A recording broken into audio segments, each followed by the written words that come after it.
그 마포 같은 경우에는 이렇게 입지적으로나 생활 편의시설이나 이 역의 노선으로 봤을 때나 워낙 그 훌륭하기 때문에 앞으로 더 주목받을 수 있는 매력적인 지역이 아닐까 생각합니다. 안녕하십니까. 저희는 서울 101기 A조고요. 저희가 첫 스타트를 끊었는데 또 잘 해야 되는데 너무 부담이 되다 보니까 혹시나 제가 긴장하면 좀 말이 빨라지는 경향이 있어서 좀 긴장을 이렇게 여기서 신호 좀 보내주시면 제가 천천히 하겠습니다. 네, 저희는 A조고요. 저희 조원 소개를 해드리면 조장님의 이용우 대표님 계시고요. 조원의 고명욱 대표님, 조근섬 대표님, 최성희 대표님, 이계영 대표님, 그리고 저는 발표자 김혜란입니다. 잘 부탁드립니다. 네, 저희는 마포구 지역에 대해서 소개를 해드릴 건데요. 처음에 마포구 지역과 특징, 그리고 입지, 랜드마크 생활 인프라, 교통 현황 및 호재, 교육 환경 등에서 말씀을 해드리고, 그다음에 저희가 큰 주제는 이제 재개발로 정했어요. 그래서 재개발 완성된 아파트들 3개 보여드릴 거고요. 그리고 이제 초기 재개발 지역으로 조금 유명하다 보니까 마포 재개발, 염리 4구역, 염리 5구역, 노고산 구역, 대흥 5구역 이렇게 해서 조금 간략하게 설명을 드릴 예정입니다. 먼저 마포의 역사에 대해서 설명을 해드릴게요. 저희 마포구는 시원한 한강을 따라서 위치해 있는 도시고요. 앞쪽 사진을 보시면 1978년도에 찍힌 기사 사진인데 지금으로부터 한 40년 정도 된 사진인데 비교적 도로가 좀 깔끔하게 되어 있죠. 그러니까 마포는 예전부터 조금 이렇게 깔끔하게 되어 있는 그런 모습을 보실 수 있고, 오른쪽은 더 오래전이에요. 1940년대 마포 나루터 모습인데요. 백예민족답게 한복을 입고 모여 살았는데 노래를 하려고 했는데 노래는 못할 것 같고 엄마야 누나야 강변 살자라는 노래가 있을 만큼 예전부터 저희 사람들은 마포 한강 쪽에 모여 살려고 하는 그런 습성이 있었지 않나 이렇게 생각을 합니다.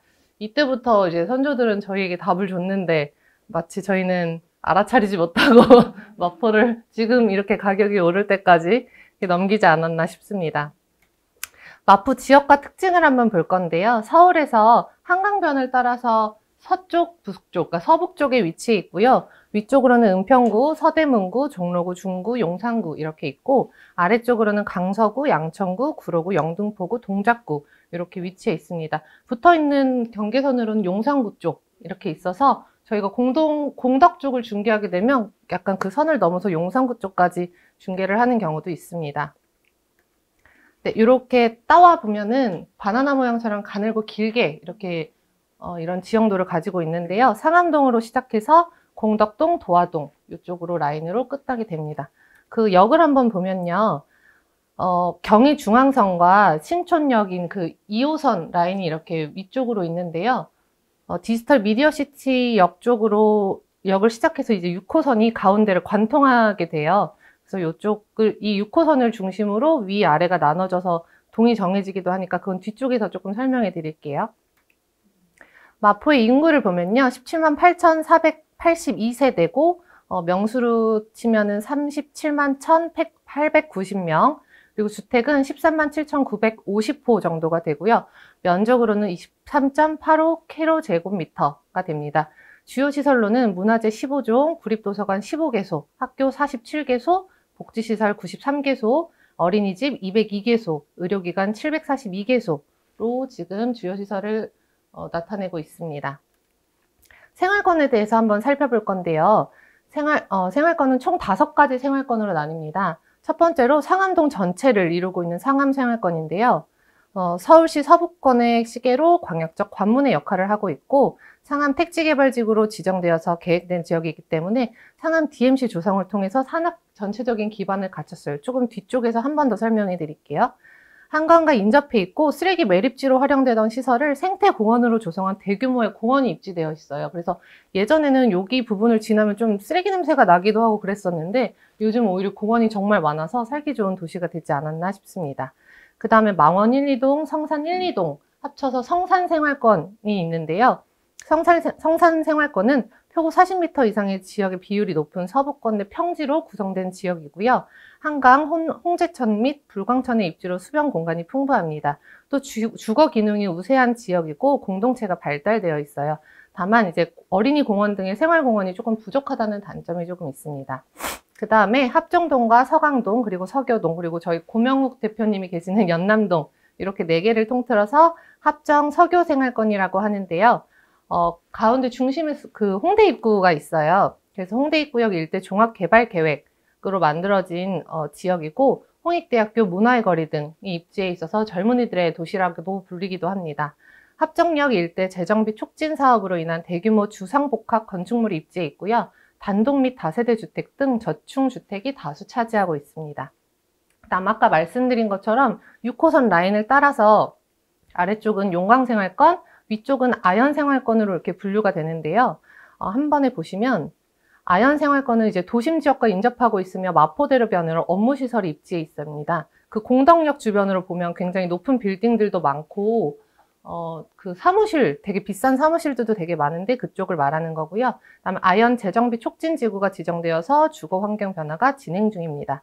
경의중앙선 철도 지하화에 따른 철도 지상부를 활용한 공원 조성을 통해 지역 간 단절 해소 및 녹지공원 그 공간이 확보되었으나 자연환경 요소는 아직 미비하다고 할 수 있습니다. 이 내용도 뒤에 가서 한 번 더 설명해 드릴 건데, 경의중앙선 철도가 지하화되면서 그 부분을 이제 경의선 숲길이라는 곳이 생겨서 조금 더 그 삶의 질이 좀 높아졌다고 할 수 있습니다. 또 아래쪽에는 용광생활권인데요. 마포 공덕역 일대 마포로 도시환경 정비사업지구가 지정 시행되었으며 대규모 업무시설이 분포되었습니다. 이쪽은 그래서 조금 더 깔끔한 사무실이 비교적 조금 많아진 편입니다. 예전에 비해서. 주택 유형 중 아파트의 비율이 높고 20년 미만의 신축 건축물의 비율이 높은 편입니다. 여기도 주택 재개발로 인한 인구 변화 및 기주 여건 변화가 조금 예상되는 지역이기도 합니다. 다음 거 보시면, 네, 랜드마크 입지에 대해서는 사진만 간략간략하게 보고 넘어가실게요. 상암 DMC고요. 아까 말씀드렸다시피 서울 마포구 상암동에 위치해 있고 첨단 IT, 미디어 산업 클러스터로 방송 콘텐츠와 미디어, IT 분야에 400여 개 기업이 입주해 있습니다. 대표적으로는 또 MBC가 있죠. 또 아까 말씀드렸던 것처럼 네, 난지도가 이제 하늘공원도 이제 생겼고, 그 옆에 보면 월드컵 공원도 이렇게 있어서 공원을 산책하기에도 굉장히 좋고, 또 그런 거주하시는 분들의 그런 생활 편의시설이 굉장히 좋다고 생각합니다. 또 같은 마포구는 아니지만 영등포구라고 동일 생활권 내에 있습니다. 다리 하나만 건너면 한 15분 정도면 갈 수 있는 지역이기 때문에 네, 한강시민공원까지 그 자료에 한번 넣어봤습니다. 예전에 저도 한 20대 초반에 여기서 라면도 끓여 먹고 막 친구들하고 맥주도 먹었던 기억이 납니다. 네, 여기도 아까 전에 그 경의중앙선이 지하화되면서 그 부분을 이렇게 원래 철도처럼 남겨진 흔적이 있었는데요. 여기를 이렇게 예쁘게 바꿔서 경의선 숲길이 생겼고요. 이 경의선 숲길은 연남동부터 해서 원효동 구간까지 이루어지는데, 그 연남동은 또 아시다시피 굉장히 그 핫한 동네잖아요. 먹을 것도 많고 음식점도 많고. 그래서 뉴욕의 센트럴파크, 왼쪽 사진에 나와 있는 센트럴파크의 그 이름을 따서 연트럴파크라고 이렇게 이름이 지어졌어요. 그래서 요즘은 여기 그 찾으시는 분들 정말 많은데 매물이 없더라고요. 정말 단 한 개도 없어가지고 연결을 못 해드리고 있는 그런 지역입니다. 그리고 공덕역과 홍대 입구역인데요. 공덕역은 이제 마포 음식문화거리, 저도 그저께 갔다 왔었는데 여기 정말 그 조금만 어두워지면 번쩍번쩍하고 진짜 음식점 정말 많고요. 홍대 입구는 뭐 워낙 다들 유명하니까 아시겠지만 그 홍대 문화거리라고 해서 이렇게 사람들이 부르고 있습니다. 뭐 외국인이나 뭐 지방에서 올라오셔서 서울을 구경하시고 싶으신 분들은 이렇게 테마 관광 코스도 짜여져 있으니까 이대로 한번 코스를 해보시면 좋을 것 같습니다. 일단 교통 현황 및 호재인데요. 처음에 상암 쪽에 DMC역에서는 6호선, 경의선, 공항선 이렇게 해서 트리플 역세권이고요.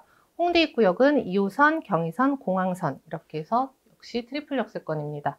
또 공덕역은 5호선, 6호선, 경의선, 공항선 이렇게 쿼드리플 역세권으로 볼 수 있습니다. 호재인데요. 경전철 서부선이 이제 마포를 관통할 예정이라고 해요. 그래서 서울대 입구역에서부터 세절까지 가는데 그 중심에 광흥창, 신촌, 연세대, 연희동 이렇게 관통해서 갈 예정이라고 하고, 이게 작년 기사인데요. 서부선 내년 실시 협약이니까 이제 올해가 되겠죠. 그래서 내년에 실시 계획 승인을 거쳐 본격적인 착공에 들어간다고 합니다. 그다음 대장 홍대선인데요. 여기는 부천 대장 지역에서부터 홍대 입구까지 가는데 저희 마포구 노선으로는 상암 디지털 미디어시티역부터 해서 홍대 입구까지 들어갈 예정이라고 합니다. 또 이제 저도 주목하고 있는 이 노선인데요. 한양대 안산 쪽에서부터 이제 목감, 광명을 지나서 여의도까지 일단 1단계로 지나가는 신안산선이고요. 이미 지금 공사를 하고 있어요. 제가 목감 쪽에 있어가지고 거기 이미 공사를 하고 있고요. 그리고 이제 25년도에 완공된다고 합니다. 그리고 이제 2단계로는 공덕을 지나서 서울역까지 가기 때문에 이게 의미가 있는 게 그 수도권 서남부 지역을 잇는 중요한 노선이기 때문에 수도권 서남부 지역부터 서울역까지 관통하는데 거의 30분 이내로 갈 수 있다고 하니까 굉장히 의미 있는 노선이지 않을까 개인적으로 생각을 합니다. 그리고 공덕을 만약에 지나게 되면 공덕은 한국 최초로 5개의 노선, 아까 전에 쿼드리플 역세권이라고 말씀드렸잖아요. 5개의 노선이 환승역으로 예정되어 있습니다. 그다음 교육 환경도 마찬가지로 유명하지만 홍익대학교 그리고 서강대학교가 있고요. 그리고 동일생활권 내 조금 위쪽에 서대문구의 연세대학교, 이화여자대학교.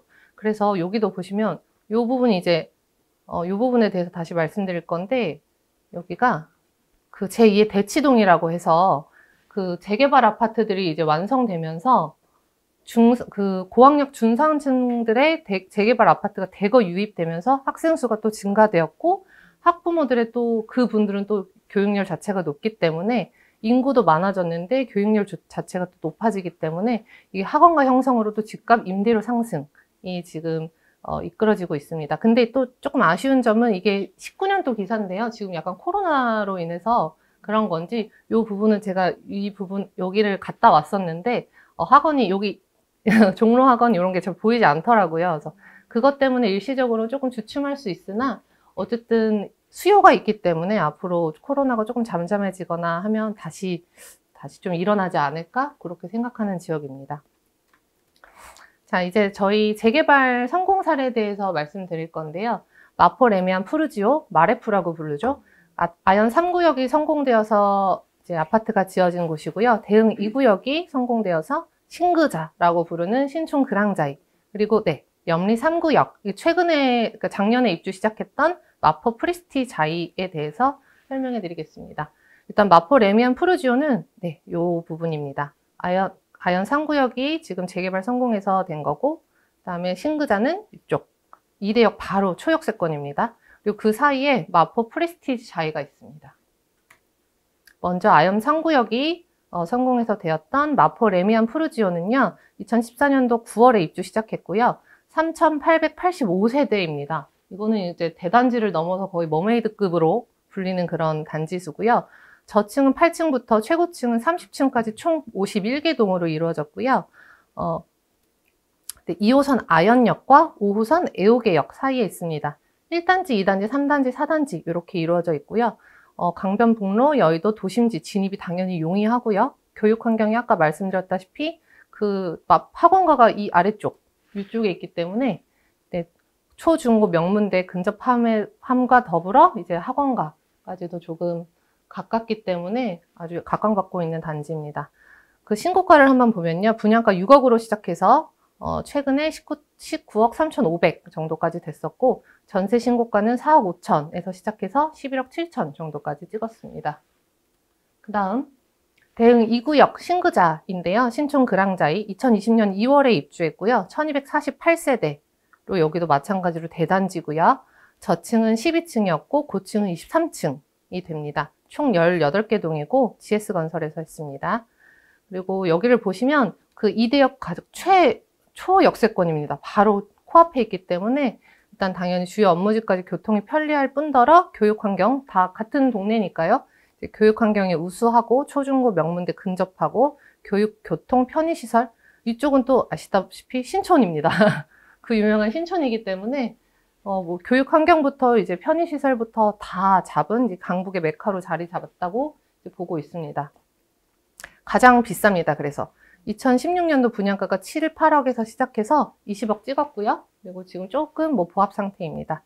전세 신고가는 7억에서 시작해서 13억 정도 찍었다가 지금 요거는 제가 추가한 건데 너무 매물이 없다 보니까 그리고 또 지금 계약갱신 청구권도 있고 해서 요거는 이제 올 여름이 지나봐야 전세가가 어떻게 되는지 변동 추이를 좀 알 수 있지 않을까 싶습니다. 일단 마지막으로 염리 3구역이 성공해서 만들어진 마포 프리스티지 자이고요. 작년 3월에 입주했었습니다. 1694세대 여기도 마찬가지로 대단지고요. 최저층은 10층이고 최고층은 27층, 총 18개 동이고 여기도 마찬가지로 다 타워형으로 지어진 아파트고요. 특징은 2호선 있고 여긴 좀 잘렸는데 여기도 5호선이 있어요. 애호개역. 그래서 프리미엄 교통망 플러스 주요 업무지까지 교통 편리. 나머지는 다 여기가 아까 말씀드렸던 신그자, 여기가 마포가 있기 때문에 여기도 마포의 프리미엄 단지로 자리 잡음이라고. 제가 예전에 여기 그 커뮤니티 시설을 한번 알아본 적이 있었는데 뭐 사우나도 있고 수영장도 있고 뭐 없는 거 빼고 다 있다고 그런 얘기를 들었던 적이 있습니다. 네, 여기 매매 신고가는요 11억 4천에서 시작해서 최근에 지어진 아파트이기 때문에 분양가 자체가 조금 높았죠. 11억 4천부터 해서 지금 최근에 9억 7천까지 찍었고요. 전세도 이제 10억 5천까지 갔다가 이때가 이제 입주장이었기 때문에 매물이 좀 많아서 9억 9천으로 살짝 떨어졌다가 현재는 12억으로 지금 조사가 되었습니다. 그 다음 이제 초기 재개발로 유명하기 때문에 저희 재개발 추진 지역에 대해서 말씀드릴 건데요. 신촌 그랑자일 주변으로 3개나 있고요. 그 다음 대흥역 주변으로 여기 3개가 있고요. 그 다음에 대흥역 주변으로 염리 5구역이 하나 있어요. 염리 4구역, 그 다음에 염리 5구역, 노고산 재개발 지역, 그 다음에 대흥 5구역 이렇게 해서 설명을 드리겠습니다. 일단 재개발 진행 절차를 혹시나 까먹으신 분들을 위해서 저도 정리할 겸 다시 해봤는데요.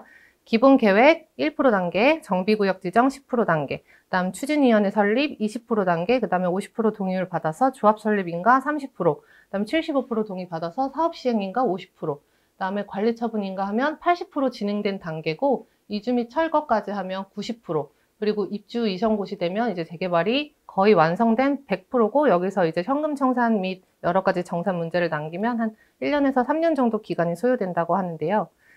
먼저 염리 4구역을 볼게요. 여기가 제일 많이 진행되었기 때문에 여기는 염리동 488-14번지 일대고요. 여기 오타가 났네요. 죄송합니다. 총 면적이 한 46제곱미터 정도 되고 용적률은 한 250% 정도가 됩니다. 예상 가구수는 811세대고요. 토지 등 소유자는 약 600명 정도가 되고 주민 동의율은 한 76.4%, 75%가 이미 넘었기 때문에 속도가 조금 빠르게 진행되지 않을까 생각하고요.